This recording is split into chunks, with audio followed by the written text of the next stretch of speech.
Welcome to Australian Mountain Bike Magazine's How To Volume Number 2, proudly presented by Clarence Street Cyclery, Trek Bicycles and Bontrager. I'm Chris Southwood. And I'm Mick Ross, and we're going to demonstrate some techniques to help you riding, no matter what style of mountain biking you're into. We had some great feedback on the first edition of our How To series, so in this, Volume 2, we're going to be expanding upon some of those skills, as well as introducing some more advanced techniques. Now don't worry if you didn't see the first volume, because we're going to start out by recapping some of those basics and fundamentals.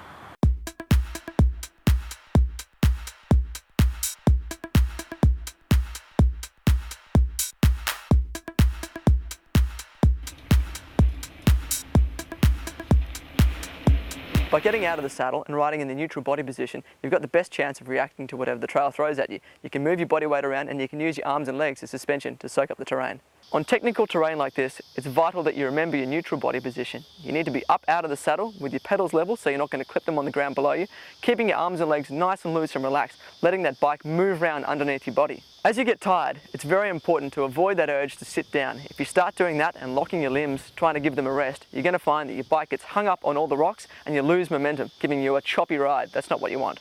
On this kind of terrain, holding momentum is key. If you're moving slowly, the bike's going to fall into all those holes and you're going to lose momentum and it's going to give you a choppy ride. If you can get up to a bit more speed, you'll find you skim across the top of those bumps more. But as you get faster, you need to remember to lift your vision up and look further down the trail because things are going to be coming at you more quickly.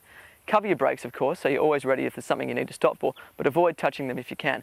Although your fundamental neutral body position involves riding with your preferred foot forward, it's good to get used to switching them around and putting your preferred foot at the back. This way, if you ever get caught out on the trail, you're not going to be in a panic situation and you're going to be able to handle the bike properly. So the key things that you want to remember for your neutral body position are get up out of the saddle, keep your pedals level, arms and legs slightly bent, look ahead down the trail and cover those brakes with one finger.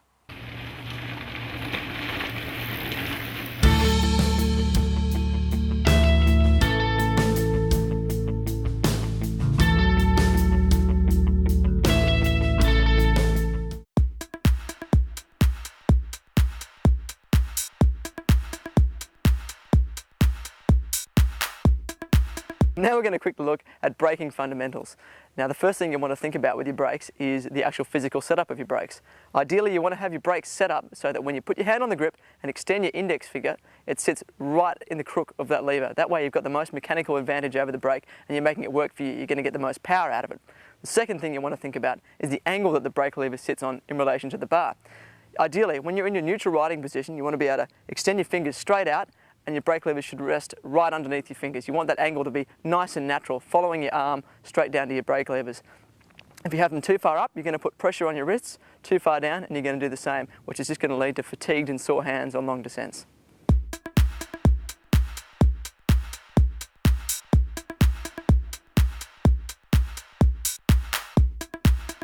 Now up to 70% of your braking power comes from your front brake, so make sure that you're not afraid to go hard on that front brake and don't rely too much on your rear brake. As you're going to see, just using your rear brake takes a hell of a lot longer to stop. Try to avoid skidding. Your brakes aren't actually very effective when your wheel is locked up. You're best trying to keep your wheels rolling. Your brakes are at their most effective right on that point before you lock your wheels. When you're hard on the brakes, your body weight wants to get pitched forward over the front of the bike. So what you need to do is counter this with your body position. When you jump on those brakes, try dropping your hips back and down a little bit behind your saddle, push the bars forward slightly away from you, and if you're on a steep descent, try dropping your heels too. This will give you a nice firm brace to work against. It also keeps more weight on that rear wheel, which lets you brake harder with the rear without skidding.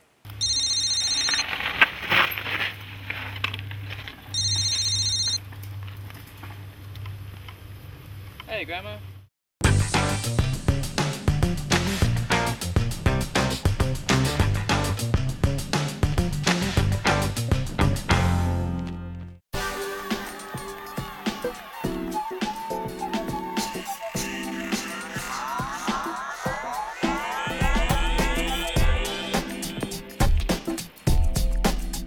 Cornering isn't something that you're going to master overnight.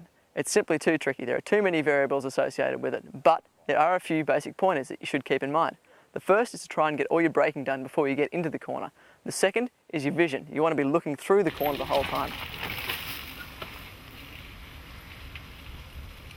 The third is to lean the bike. There's no point in just turning the bars. You need to actually lean the bike as well. And the fourth is to do with your pedal position. You want to drop your outside pedal. This puts more weight on the inside edges of your tyre and increases the clearance between the ground and your pedals.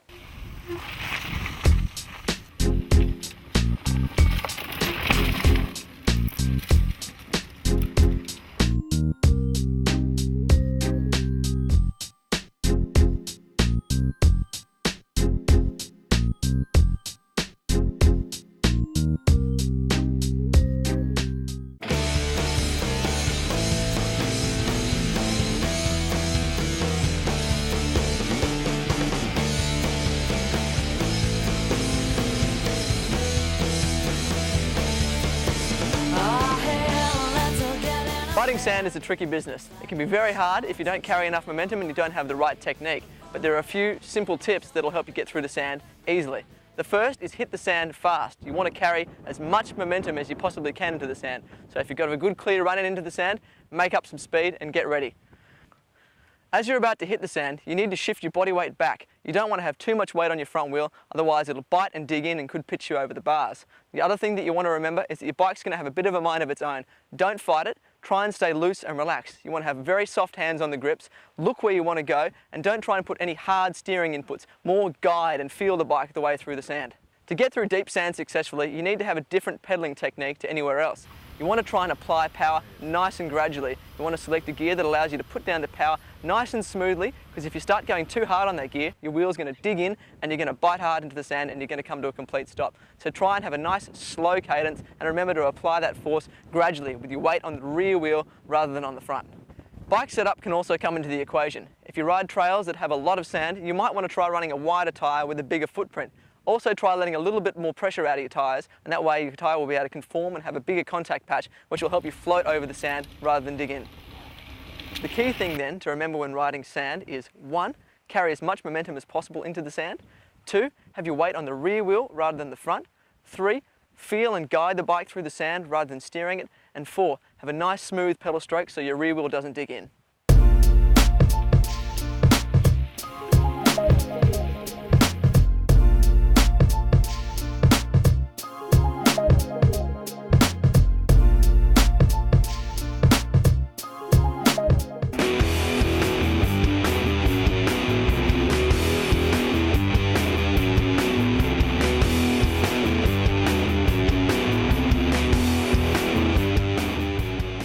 Now a berm or bank turn is very different to a flat turn. Because you've got a bank there, you can hit it with a hell of a lot more speed than you can with a flat turn, and in some cases you can actually come out of the berm faster than when you went into it. Now compared to a flat turn where you have to work much harder to try and maintain traction, it's quite easy in a berm because it's almost like riding a flat trail but turned on the side. As you power through the berm, the G-forces help you to maintain traction. Unlike a flat turn where often only your side knobs of your tyre are in contact with the dirt, on a berm, because of the way it's angled, you actually have maximum contact area the whole way through the turn. In regards to your body position, it's quite different to a flat turn. You actually want to maintain that neutral stance the whole way through the corner. You want to have your pedals level and keep your shoulders nice and square, and then you just want to make sure you keep your head level with the horizon the whole way through the turn as you lean through. You also want to try and really commit to the berm. You don't want to be taking 2 bites at it, you want to carve one continuous arc through it to get the maximum benefit. Now a berm is no different in that you want to try and get all your braking done before you enter the berm, and also you want to make sure you're looking through the berm the whole way as you would with a flat turn. If you keep looking through the berm, your bike's going to keep carving that nice clean arc. You'll also find with the berm that as you move through it and you get really compressed at the end from the G-forces, your bike will get preloaded and you'll spring out and you'll know that you've hit it properly. You'll get that nice acceleration, that pop out of the corner.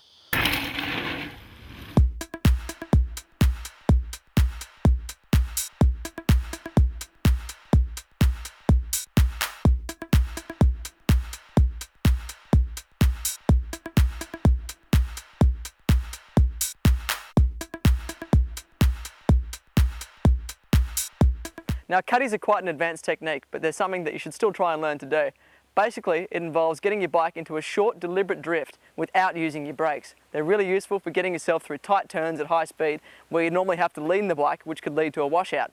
So what you need to do, as you come into the corner, is unweight the rear wheel. You want to get your weight forward over the front and then thrust your hips through the corner, and this will get the rear wheel sliding. You want to do it with your pedals level as opposed to most corners when you might drop your outside foot, and it'll help get you through that corner nice and quickly, allowing you to carry heaps of speed.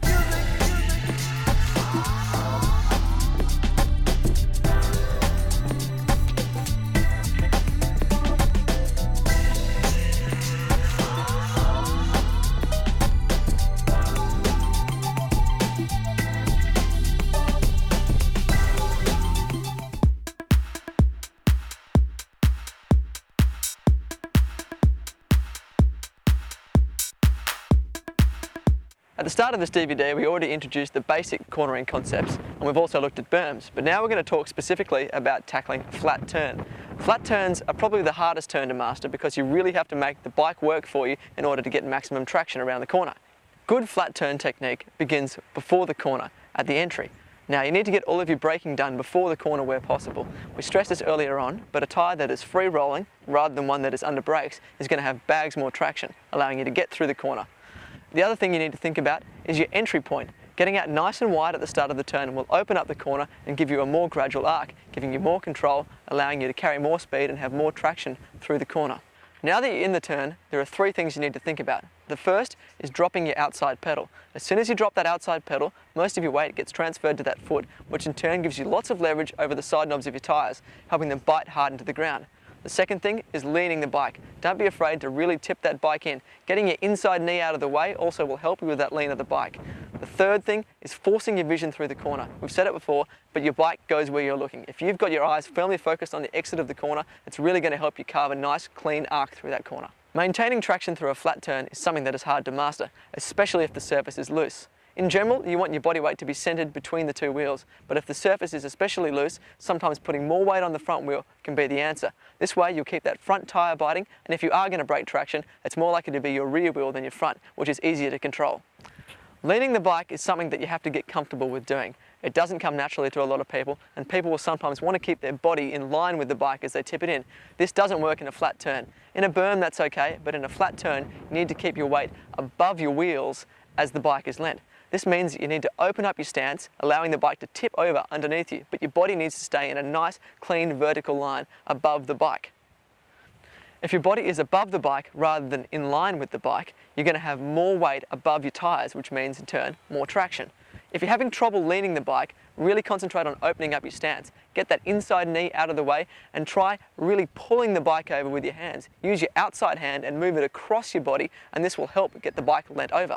In terms of your body weight distribution over the bike, most of your weight will remain on your outside pedal through the corner, but your hands are a little different. As you begin the corner, you'll have more weight on your inside hand. This helps initiate the turn.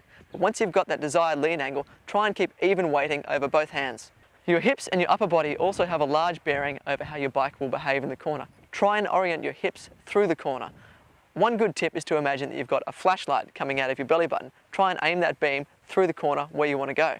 As you can see with flat turns, there are a lot of things to think about, from your entry point, your braking, your weight distribution, your body position and your vision, and more. There are so many things that you have to keep in the front of your mind. It makes it a very hard area of your riding to master. But if you do get it right, you can really minimize the effort that it takes to get through a trail, because you're spending less time braking and accelerating and more time flowing on through and conserving that energy.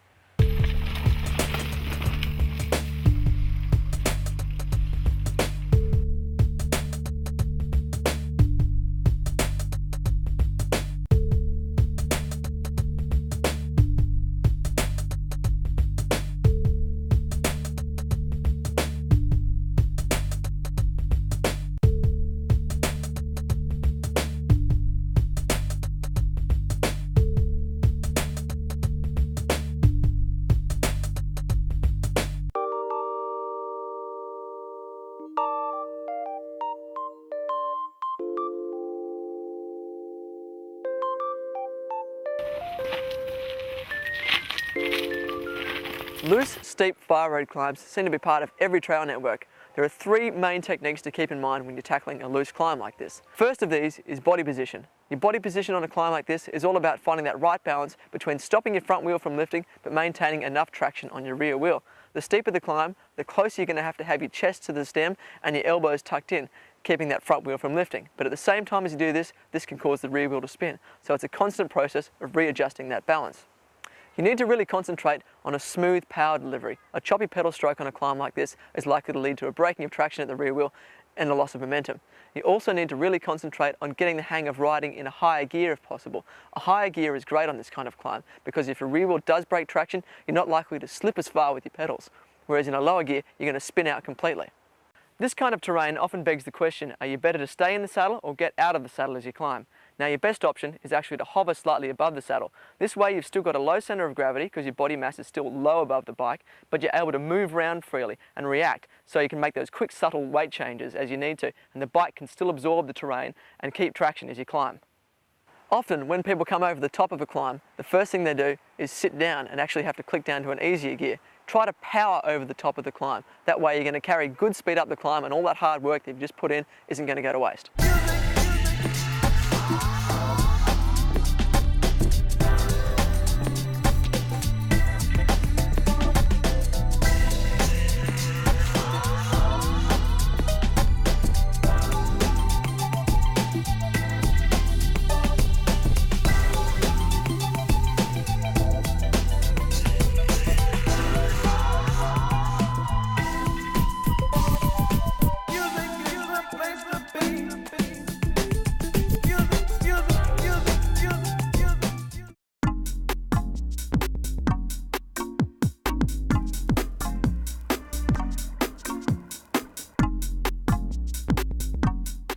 This next section deals with a whole bunch of techniques for helping you get up rock steps and ledges and small sharp rises. Now, a small rise like this one could be conquered by simply riding at it with a lot of momentum and muscling the bike up it, but this is the hard way of doing things. The easier technique is to wheelie into the face of it. Compared to simply riding into the face of this rise, wheeling allows your front wheel to miss the steepest part of the transition, and thereby you can carry more momentum because it's a smoother ride up. The technique is actually quite easy, but first of all you need to select a gear that is low enough that you can easily pop the front wheel. If you're in too hard a gear, you're not going to be able to get the correct wheelie. Have your non-preferred foot forward, and as you approach the transition, bring your preferred foot forward at the same time as giving a tug back on the bars and putting your hips back, and this will loft your front wheel. As soon as your front wheel touches down, take your hips forward and drag that rear wheel up behind you, and as soon as you feel that rear wheel reach the top of the transition, start putting on the power. It's very important that you don't freak out and grab your brakes. If you feel like you're stalling out, the best thing to do is simply try and power out of it. As soon as you grab your brakes, you're going to stall out and you could topple backwards. Come on, jump and honey, get your feet wet, honey. There's nothing quite like it. Just yourself and try it. Get your feet wet, get your feet wet, get your feet wet, get your feet wet. The next technique which we're going to show you is for dealing with ledges that you can't simply ride up. In this scenario, you need to actually lift the bike. Now, there are a couple of different variants that we're going to show you. The first of these is for when you're traveling faster. In this scenario, you need to loft the front wheel of the bike. Now, this is done by snapping your hips towards the rear of the bike at the same time as giving a tug back on the bars. As soon as you feel your front wheel touch down on the top of the ledge, you need to really throw your weight forward and scoop that rear wheel up behind you. You'll find, because you're pivoting off your front wheel, which is up on the ledge, it's not that hard to actually scoop the rear wheel up, rotating around that front axle. However, if you do find that your rear wheel doesn't come up high enough and it tags the ledge, don't panic. Don't grab your brakes, put in a half pedal stroke and try and power through it. If you grab your brakes, you risk stalling out and falling back off the ledge. The second technique which we're going to show you is for when you're traveling at slower speeds. If you're not going sufficiently fast that you can simply loft the front wheel, you need to put in a wheelie. This lofts the front wheel at the same time as generating momentum. What you need to do is approach the ledge with your non-preferred foot forward. Now, to perform the wheelie, snap that preferred foot back round to the front at the same time as giving a tug back on the bars. This will not only loft the front wheel, but also give you some forward drive. You need to make sure you're in a gear that isn't too low or too high. Too low and you're just going to loop out off the back of the bike. Too high and the front wheel isn't going to come up properly and it's going to drive you into the ledge without your front wheel getting proper loft. As soon as you feel your front wheel touch down, throw your weight forward. Thrust your hips towards your bars and scoop that rear wheel up behind you. Once again, if your rear wheel doesn't quite make it up the ledge, don't panic and grab your brakes. You're far better off putting down some power and trying to generate momentum and keep going up that ledge. If you grab your brakes, you're likely to topple off backwards. This technique has plenty of potential for damaging your bike if you don't get it right. It's easy to smash your chain rings into the rocks. For this reason, we'd advise that you start small. Make sure you're comfortable putting in those half pedal stroke wheelies and you've got your timing right before you move on to ledges such as these. Too high. I see your dressings and I gave you my heart. Slow down, you're moving too fast. I have answers for the questions you ask. Oh baby, I'm honey. You're really gone. Pick up the phone. The next skill that we're going to talk about is how to tackle drop-offs like this. Now, the mechanics of doing a drop are exactly the same, whether it's a little 1-footer or if it's a big one like this. We've chosen quite a big drop for this demonstration because it really accentuates the body language that you have to use and makes it easier to see. Doing drops can be pretty dangerous, so before you go launching yourself off anything this size, you really need to work up to it from something nice and small. So if you've come across a drop on a trail and you've decided it's within your abilities to tackle it, first thing you want to do is check the landing. Make sure there are any obstacles that you have to clear, that you're going to have enough speed to clear them, and make sure the landing is a safe one. The next thing you need to work out is your run-in speed. You don't want to be doing any braking or pedaling at the last minute on a drop, because if you do, you're likely to throw off your balance and you could put yourself in a whole world of hurt.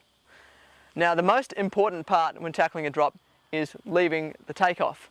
A lot of people have the wrong idea, and what they do is when they get to the edges, they heave back up on the bars and they actually make the drop bigger that way. They loft the front wheel and they throw the center of balance all off, and they end up having a terribly hard landing if they make the landing at all. What you really need to do is actually transfer your weight back as your front wheel is about to leave the edge, and that way you're preventing your front wheel from just dropping as soon as it leaves the takeoff. The idea is that as you leave the takeoff, both wheels should be level in the air, so you want your rear wheel and your front wheel to be level as you leave the takeoff. Now, the way that you stop your front wheel from dropping as you leave the edge is with a rearward transfer of weight. You want to drop your hips back and down, almost as if you're assuming that sort of braking position, and extend your arms away from you. As soon as you've left the takeoff, you want to start spotting your landing, so you're ready for that landing, ready to soak it all up as soon as you touch down. You also want to move your body weight back to the center of the bike, back to that neutral position.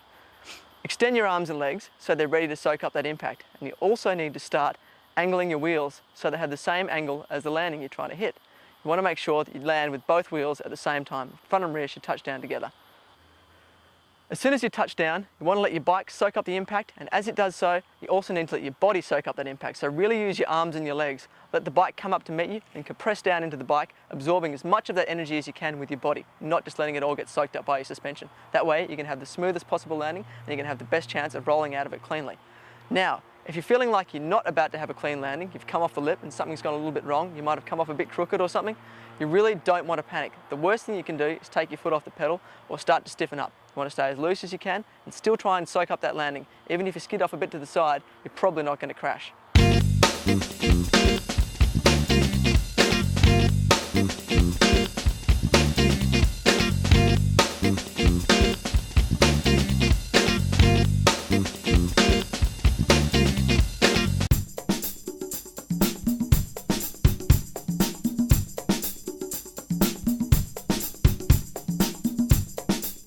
The two most common errors that you see when people are tackling a drop are: one, hopping off the drop, as in lifting front and rear wheels as they come off the edge of the drop at the same time with a bunny hop. And this is dangerous because it risks you throwing your balance off to the side as well as adding height to the drop, which is going to make you have a harder landing. The second most common error that you see when people are tackling drops is landing with their rear wheel first. Now, this is quite a specialist technique that sometimes you'll see trials riders use, but it's not what you want to do for general trail riding. You want to try and land with both wheels at exactly the same time. This gives you the most ability to soak up the landing with both your suspension and your arms and legs. It also means you don't slap your front wheel down hard, which can be very damaging for your bike. In general, you want to avoid taking on drops that have a flat landing if they're more than a few feet high. Flat landings tend to be very harsh on your bike and your body, whereas drops that have a transition landing or a downslope are able to convert that downward force into forward momentum, giving you a much smoother landing.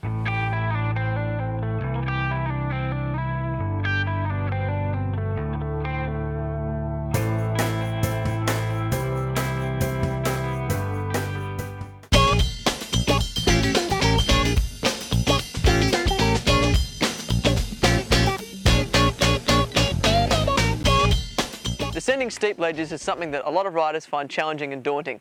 There's always a lot of potential for going over the bars unless your technique is correct.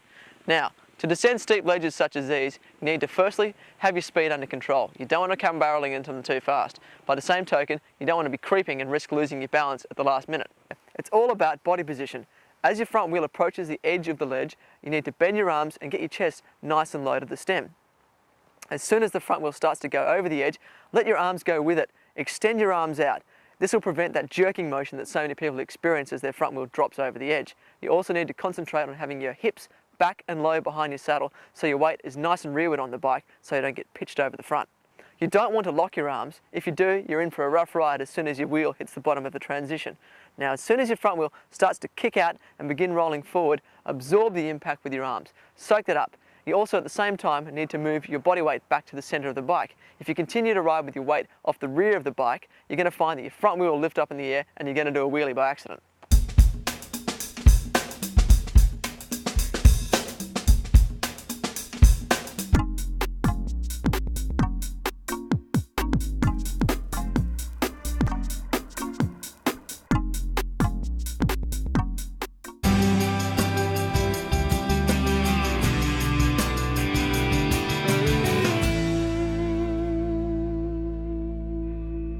Pumping is a great technique to have in the bag because it allows you to make the terrain work for you to gain speed. Essentially what you're doing is exerting force through the bike, forcing it into the ground in order to gain speed. Now the best place to come and practice this technique is your local BMX track. The technique itself is pretty simple. You need to concentrate on unweighting the bike. As it comes up the face of each rise, absorb the bike up into your body with relaxed arms and legs. Let it come up to meet you.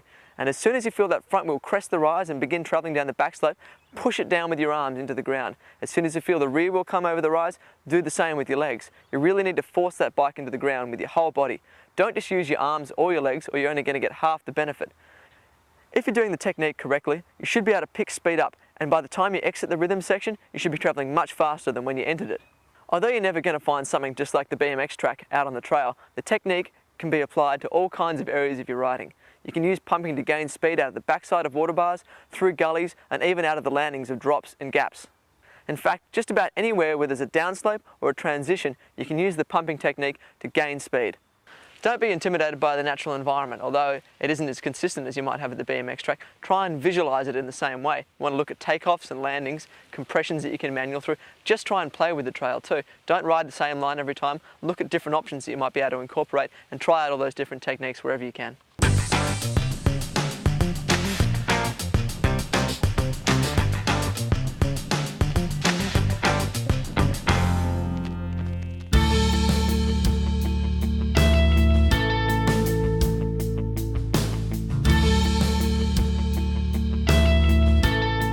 Manuals are another great skill that you can come and practice at your local BMX track.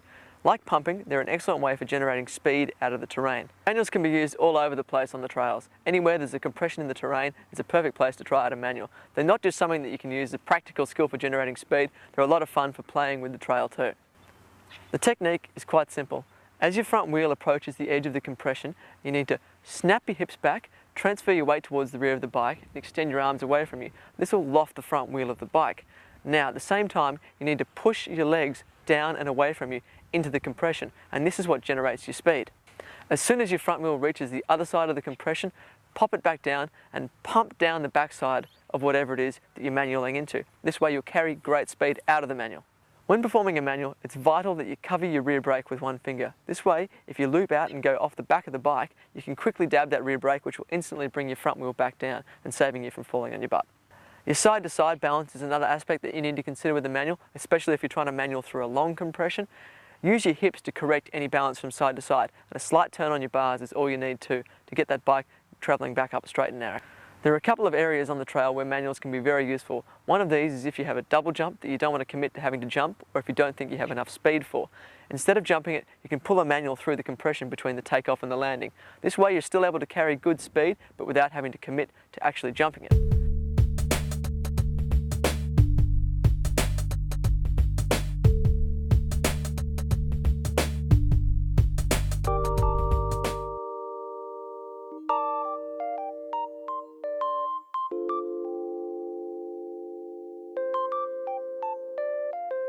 Jumping is a skill that comes very naturally to some people, but for others it's a bit of a struggle.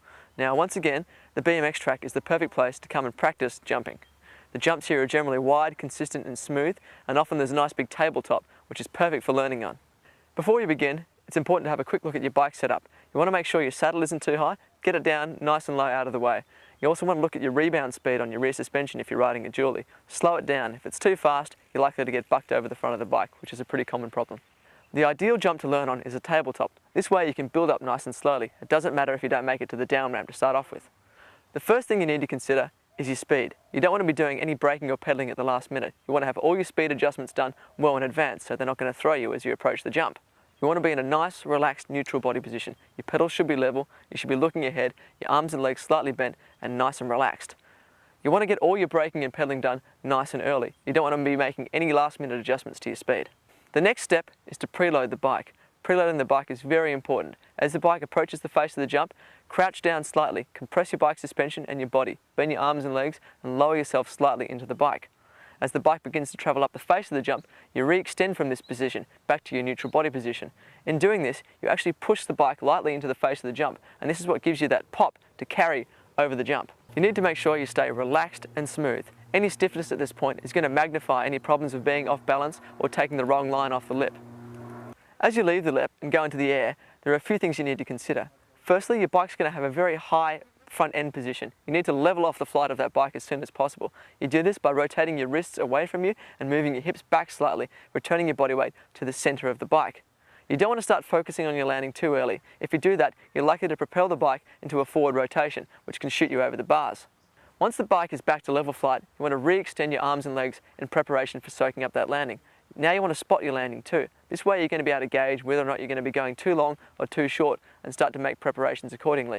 If you're going to come up short, you want to be ready to suck up that landing as much as possible. As you approach the landing, you want to adjust the angle of your bike's flight so that the front and rear wheels are going to touch down at the same time. You want to use your arms and legs to soak up the landing as well. Don't just rely on your bike's suspension. If you do rely too much on your bike's suspension and don't use your arms and legs to soak up the landing, you're likely to run into problems and get pinballed off course, as your bike will magnify any effects of landing slightly off center.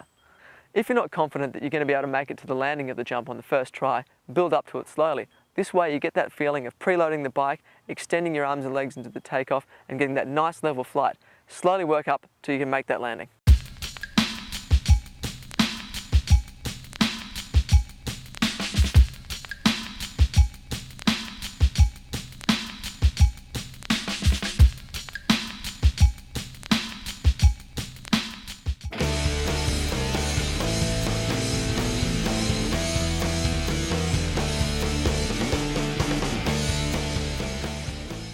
One of the most common problems that people have when jumping is a front wheel heavy landing. People get pitched forward over the front of the bike in the air.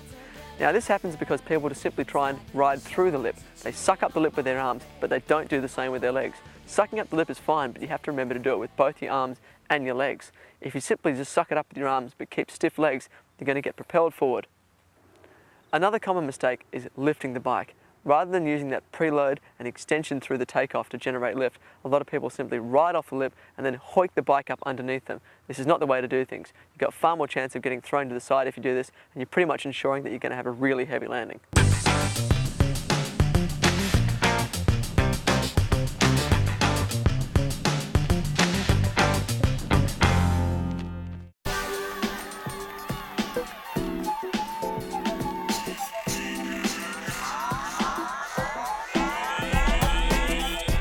Up next is how to deal with a water bar on a fire road descent.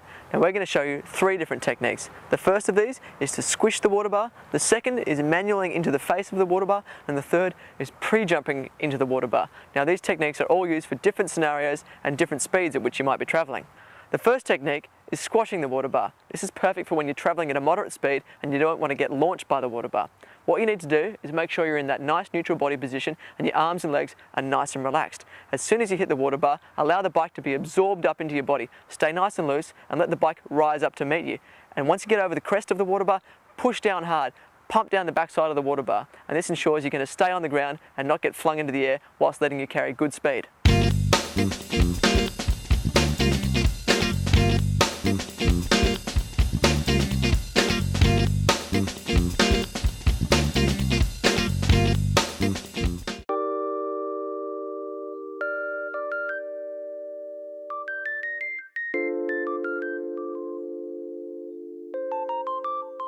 The second technique is slightly more advanced, and this is manualing into the face of the water bar. This technique is perfect for when you're approaching a water bar on a steep descent where it's going to be hard to pre-jump and you don't want to squash it because you might get flung over the bars.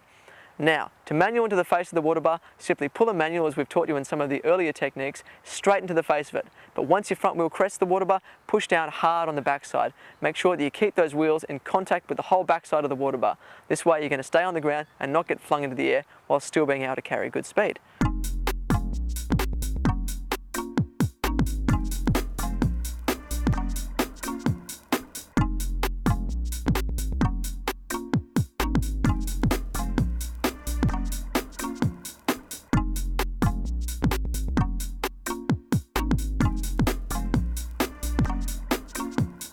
The third technique is to pre-jump the water bar, and this is a perfect option for when you want to carry maximum speed and squishing or manualing the water bar isn't an option. Now what you need to do is perform a big monohop before the water bar. Obviously the height and distance of this monohop is going to vary with the height of the water bar and the speed at which you're travelling, so you're going to need to practice. What you're aiming to do is to perform a monohop that's big enough that you're going to land on the back side of the water bar. You don't want to be landing on the top or the front of the water bar, obviously. Now, as soon as you land, push down hard and pump the bike down the downslope. This is the safest way to do it, and it's going to help keep those wheels on the ground and stop you from getting bucked over the front.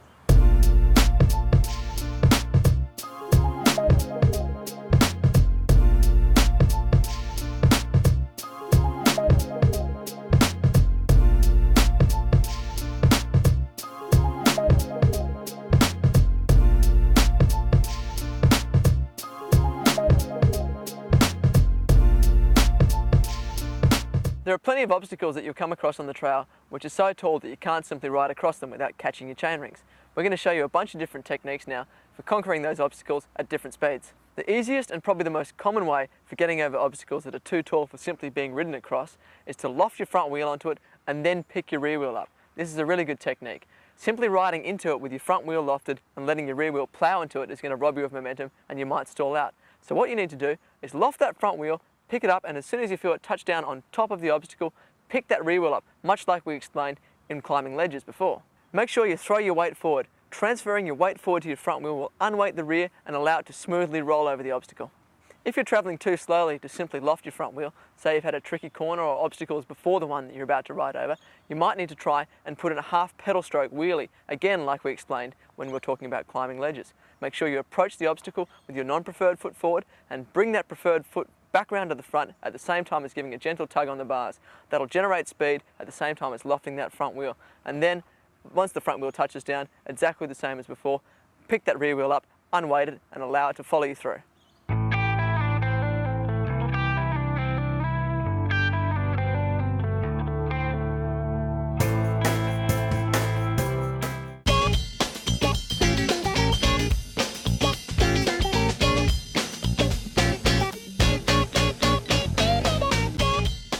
The third technique is the monohop.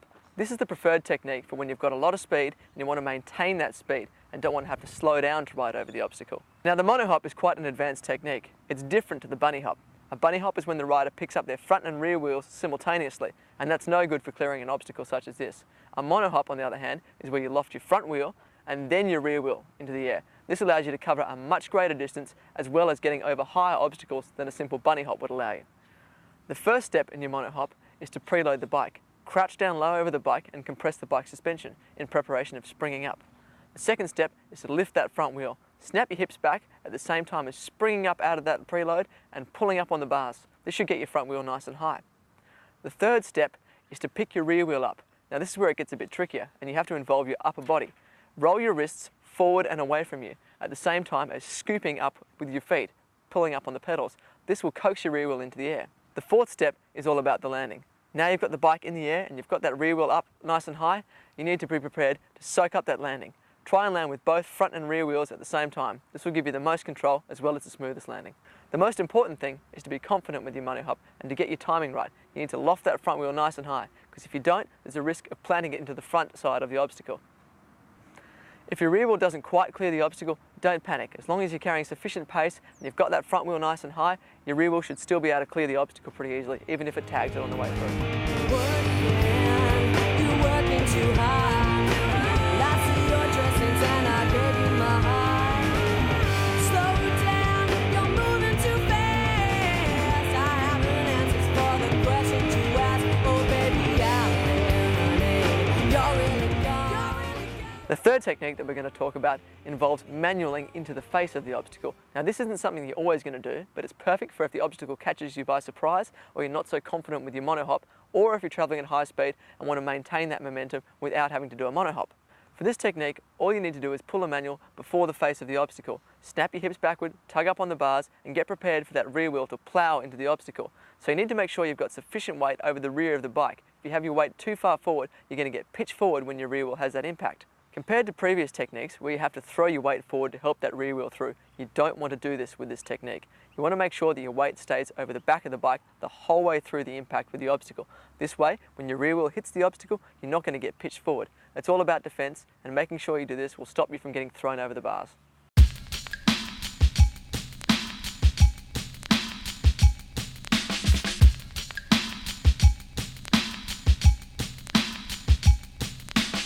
Thank you for watching Australian Mountain Bike Magazine's How To Volume 2. And a big thanks to all our sponsors, Clarence Street Cyclery, Trek Bicycles and Bontrager for making this film possible. But most importantly, a huge thank you to all the readers out there for the ongoing support. We really hope that you got something out of this DVD to help you enjoy your riding even more. Hopefully see you out there.